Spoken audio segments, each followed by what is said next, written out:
কিছু কিছু রোগী থাকে যাকে আসলে ভোলা যায় না, যার অপারেশন করার আগে শতবার চিন্তা করি, আউটকাম নিয়ে চিন্তা করি।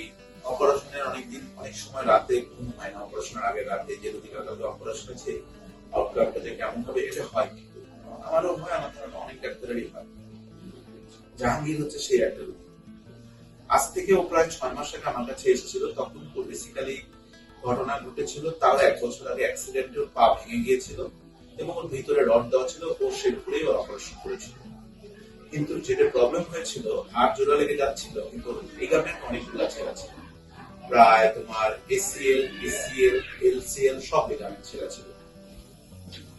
এই অবস্থায় যখন আমার কাছে আসলো, আমি তখন বললাম যে বেসিক্যালি রড দেওয়া আছে, তারপরে হাড় জোড়া লাগছে, এখন অপারেশন করা যাবে না। এতে জোড়া লাগার পরে, রড খোলার পরে তারপরে অপারেশন। এবং আলটিমেটলি ও আমার কথা শুনেছে, কারণ ও আমার ভরসা করছিল।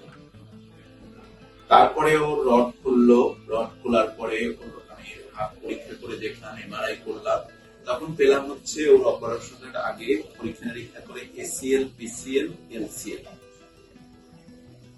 একে তো পা ভাঙা, পা জোড়া লেগে গেছে, রড খুলেছে, তারপরে এতগুলো লিগামেন্ট, অনেক সাফার করছিল। দেখুন এই অপারেশন গুলো আউটকাম যে কতটা ডিফিকাল্ট, রোগীর অনেক কষ্ট হয়, কারণ post operative follow up protocol অনেক মেনটেন করতে হয়। আল্লাহর কাছে হাজার শুকরিয়া, আজ অপারেশনের প্রায় 7 সপ্তাহ পার হয়েছে এবং ও আমার কাছে হেঁটেই এসছে। তুমি একটু হাঁটো তো, জাহাঙ্গীর, আপনি হেঁটে দেখা করতে পারেন।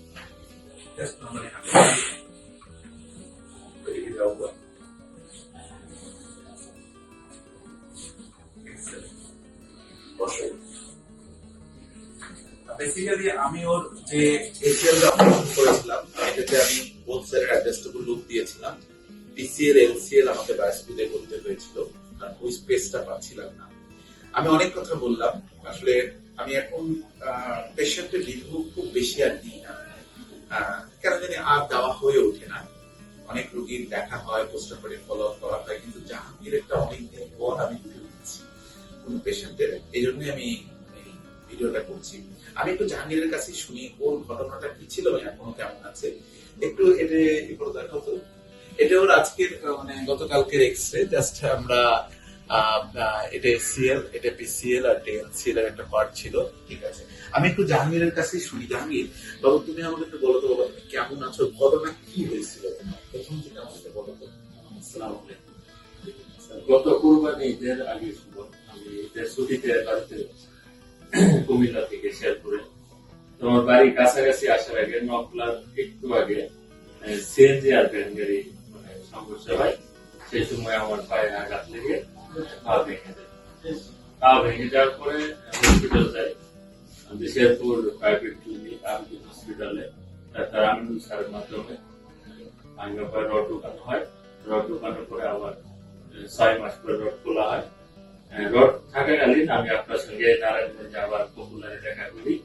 আপনি বলছিলেন যে রড খোলা ছাড়া এটা অপারেশন করা যাবে না, তো আপনি আমাকে কিছু ব্যায়াম দিয়েছিলেন, ওইভাবে আমি চলছি। রড খোলার পরে 1 মাস পরে আপনার কাছে আইস পাই না, তখন আপনি এমআরআই করলেন, করার পরে দেখা গেল আমার এসিএল, পিসিএল, এলসিএল ছিঁড়ে গেছে। পরবর্তী 1 মাস পরে আপনার অপারেশন করে আজকে 57 দিন কেমন আছে? আমি হেঁটে আসছি, আলহামদুলিল্লাহ। আসলে আসলে এটা উপরওয়ালার রহমত, এটা সত্যি কথা। এই অপারেশন গুলা ধরেন অনেক রোগী আছে যারা সিঙ্গেল এসিএল সার্জারি করি, অনেক সময় শুধু মিনিসকাস করি, এবং মানে অনেক ফলো আপ এখন রোগীদের এখন পেশেন্টের ইয়ের ভিডিও গুলো কম করা হয়, কিন্তু ওটা লোভ আমি সামলাতে পারলাম না। এটা আসলে আমি উপরওয়ালার কাছে হাজার শুকরিয়া যে ও হাঁটতে পারছে, এবং এই কয়েকদিনে ওর যে রেসপন্স, হোপফুলি ও আবার আগের মতো হবে। এগুলা কিছু কিছু আউটকাম আমাদেরকে খুব আনন্দ দেয়, উৎসাহিত করে, আবার কাজ করার মানে আরো কাজ করতে আগ্রহ দেয়। ও সেরকম একটা রোগী, আমি ওকে ধন্যবাদ দেবো, কারণ ও আমার প্রতিটা কথা শুনেছে, প্রতিটা ব্যায়াম, প্রতিটা সময় আমার সাথে যোগাযোগ করেছেন। মাঝখানে অনেকদিন হসপিটালে ছিলাম, তখন ওর সাথে আমার নিয়মিত যোগাযোগ হতো, আমাকে প্রতি সময় আপডেট দিত, স্যার আমি এরকম আছি, এরকম আছি। এটা আমার জন্য খুব উপকার হয়েছে এবং আজ তার ফসল পাচ্ছি। ও একদম ভালো হয়ে যাবে এবং আপনারা ওর জন্য দোয়া করবেন, সকলের জন্য দোয়া করবেন। আপনারা। এই জন্য আমি আপনাদের আর একটা কথা বলবো, যাদের এই জাতীয় হাঁটুর প্রবলেম আছে, লিগামেন্ট নিয়ে যাদের প্রবলেম আছে, বা হাঁটুর ক্ষয় হয়ে যাচ্ছে, তারা একবার আমাদের কাছে আসতে পারেন আমাদের সেন্টারে। আমরা সবসময় চেষ্টা করি স্বল্প সময়ে স্বল্প খরচে সর্বোচ্চ সেবাটা দেওয়ার। সেটা সবসময় কিন্তু অপারেশন করে না, অপারেশন ছাড়াও আমরা চেষ্টা করি।